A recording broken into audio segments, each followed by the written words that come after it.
YouTube, man. I don't know what's going on right now, but my camera, it was freezing. I see it's not freezing right now, but it was freezing.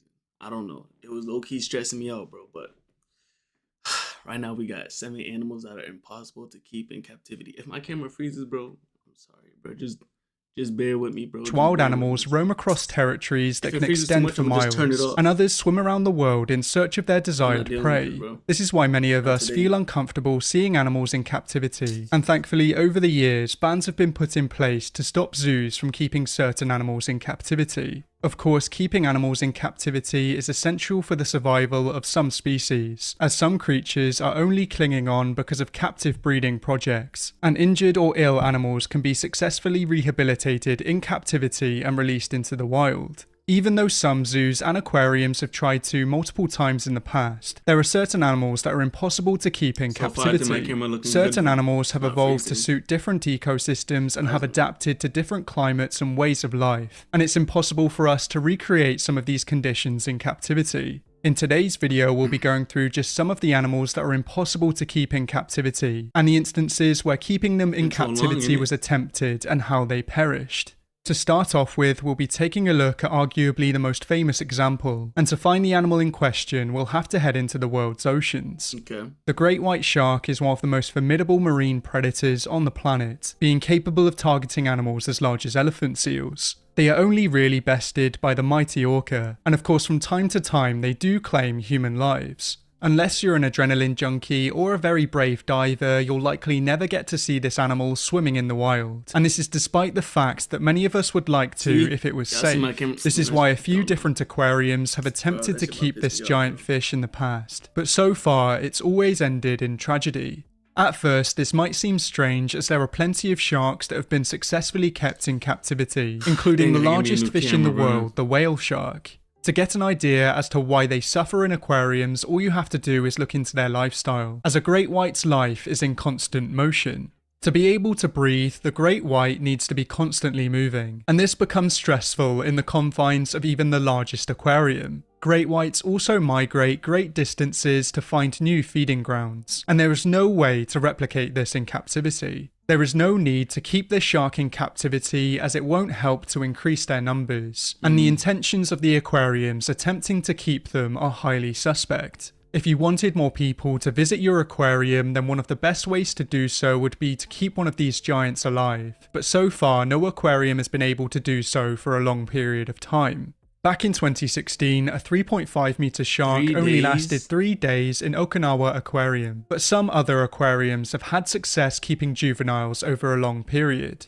The Monterey Bay Aquarium first attempted to keep great whites back in 1984, but this only lasted 11 days as the shark refused to eat and starved. Later on, between 2004 and 2011, 6 sharks were exhibited as part of Project Great White, with one of the sharks remaining in captivity for a record 198 days before being released. The shark grew 43 centimeters and put on 45 kilograms in weight over this period, and the Monterey Bay Aquarium is still the only aquarium to keep great whites alive for more than 16 days. Thankfully, since 2011, the aquarium has not attempted to house any more great whites, and I think it's fair to say that these formidable predators should remain in the wild.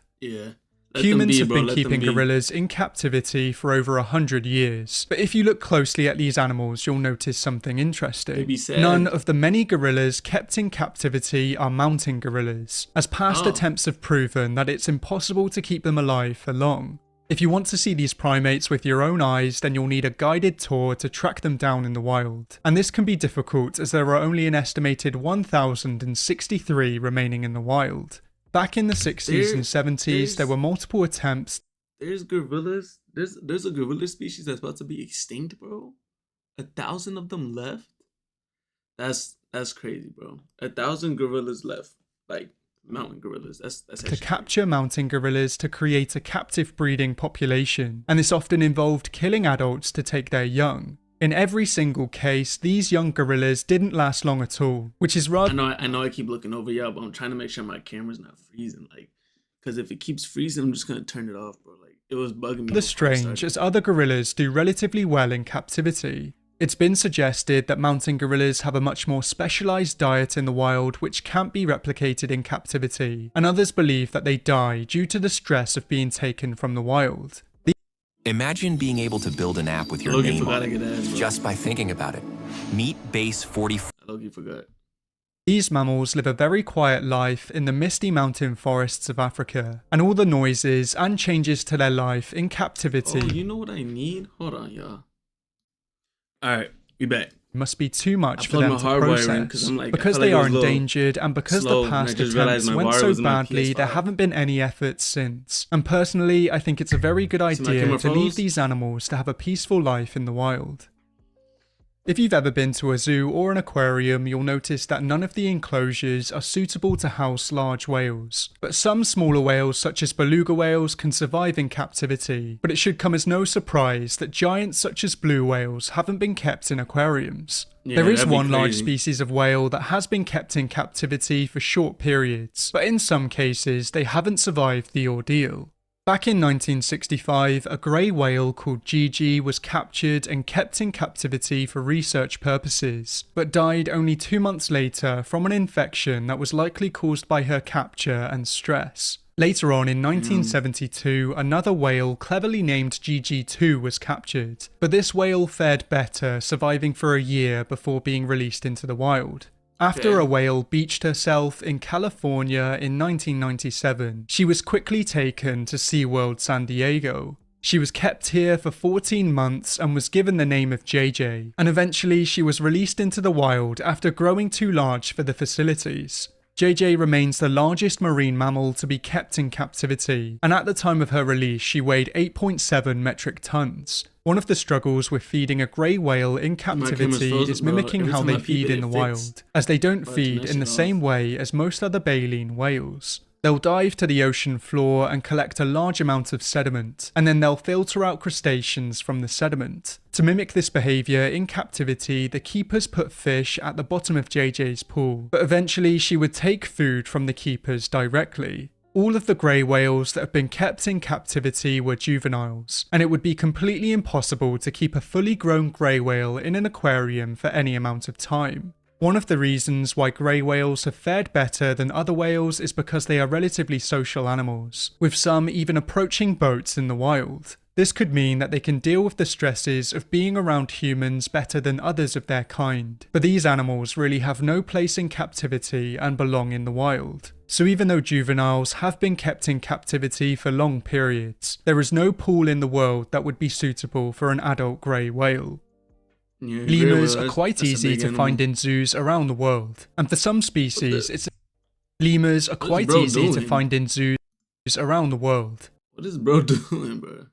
And for some species, it's essential for their survival. Madagascar is one of the most biodiverse islands on the planet, but unfortunately many of its species are threatened with extinction. Captive breeding is essential for many lemur species as much of their habitat has been destroyed, and this is especially the case for the indri. The indri is one of the largest species of lemur, reaching weights of up to 15 kilograms and measuring almost 1.2 meters with their legs fully extended. These primates are known for their haunting calls, which can be heard up to 4 kilometers away.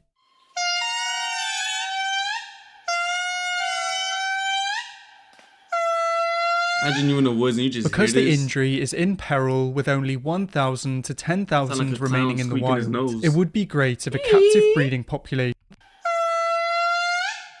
Because the indri is in peril with only 1,000 to 10,000 remaining in the wild, it would be great if a captive breeding population could be established so that they could bounce back. Unfortunately, this has proven to be an impossible task, with most individuals not lasting longer than a year in captivity. In the wild, they are found in small family groups and often jump from tree to tree at great height, and it's impossible to recreate their habitat and lifestyle in captivity. In the wild, they'll travel great distances to get the plants that they need and crave, and their highly specialized diet is almost impossible to recreate outside of Madagascar. Thankfully, they have thrived and even bred in semi-captivity across their native range, and hopefully this will help them to grow in number and return to their former strength. So even though some lemur species rely on captivity and captive breeding, for the injury it can be deadly, and if you want to see them, you'll have to head into the wilderness of Madagascar and listen for their strange calls.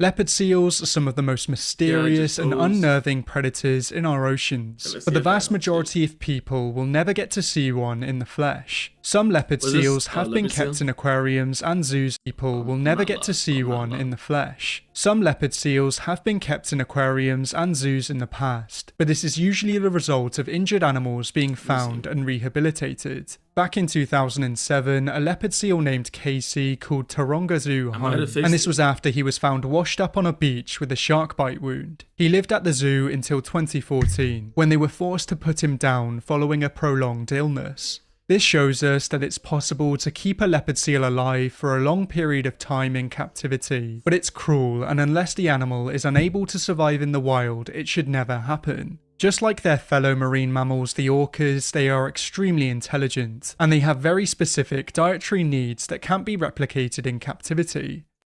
Are you guys here for the halftime show?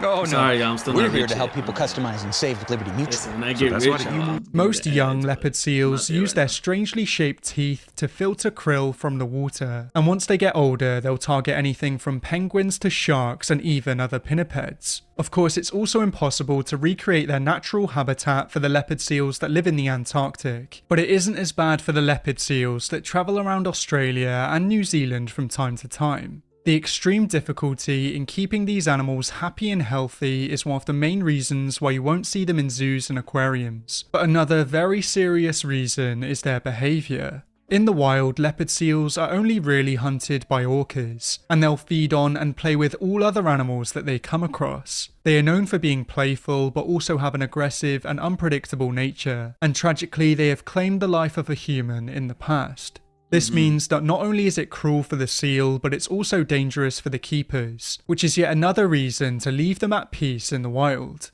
Because they are so mysterious, I'm sure most people would love to see these creatures with their own eyes, but this means travelling to the waters around Antarctica and braving the freezing conditions. Narwhals are among the most recognisable Arctic whales, with their giant tusks being matched by no other cetacean. These mammals sometimes share their icy homes with a close relative in the beluga whale, and in the past, these animals have even interbred and created hybrids. Belugas can be kept in captivity and are relatively easy to train, but the same can't be said for the narwhal.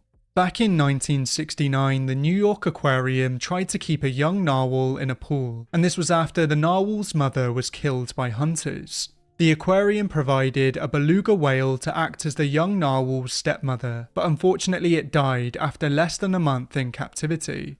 A year later, Vancouver Aquarium became the second aquarium to attempt to keep these cetaceans, and at first one male was transported to the aquarium. The male that was named Kilar Luguk wasn't alone for long, as he was soon joined by 2 females and 3 calves. At first, there was a lot of excitement as it gave people the opportunity to see an animal that most people never will, but it wasn't long until it all started going wrong. In less than a month, all 3 calves died, and by the end of the year, all of the aquarium's narwhals were dead. These tragic deaths were completely avoidable as there were demands from experts to release them back into the Arctic, but the aquarium director refused to set them free. There are many theories as to why it's impossible to keep narwhals in captivity, but most of them have something to do with their natural habitat and their unique anatomy. It's completely impossible to replicate the fresh, clean water of the Arctic in captivity, and the narwhal's iconic tusks are filled with millions of nerve endings, which help them to detect changes in water temperature, pressure, and particle gradients. This means that the warmer, dirtier water of an aquarium would stress them out, and they are known for being extremely sensitive animals. They have proven to be massively negatively affected by human noise-sensitive animals. They have proven particle gradients. This means that the warmer, dirtier water of an aquarium would stress them out, and they are known for being extremely sensitive animals.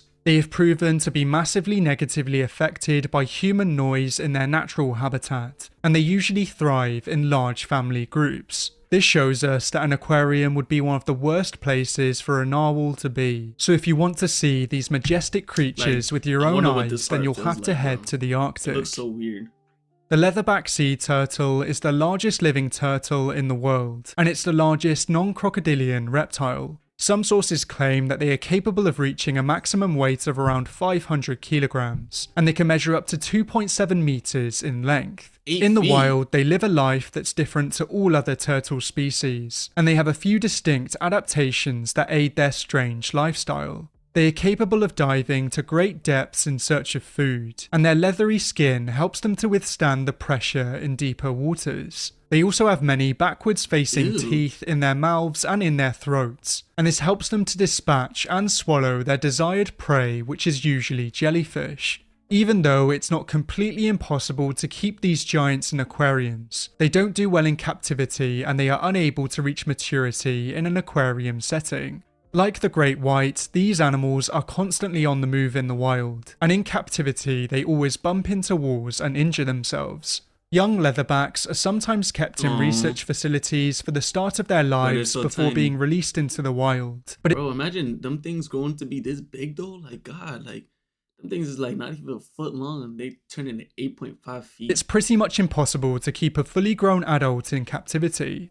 Back in 2015, an injured leatherback was found off the coast of South Carolina, and he was then quickly transported to the South Carolina Aquarium. They found that the turtle that they named Yorkie had been eating plastic which it had mistaken for jellyfish, but thankfully after a quick rehabilitation period, he was released back into the wild where he belongs. Thankfully today, all of the leatherbacks in captivity are kept for conservation or rehabilitation purposes, and it's very unlikely that you'll be able to find one at your local public aquarium. So it turns out that these endearing reptiles are impossible to keep as they are so clumsy and massive, and if you manage to see one in the wild, then you should count yourself very lucky.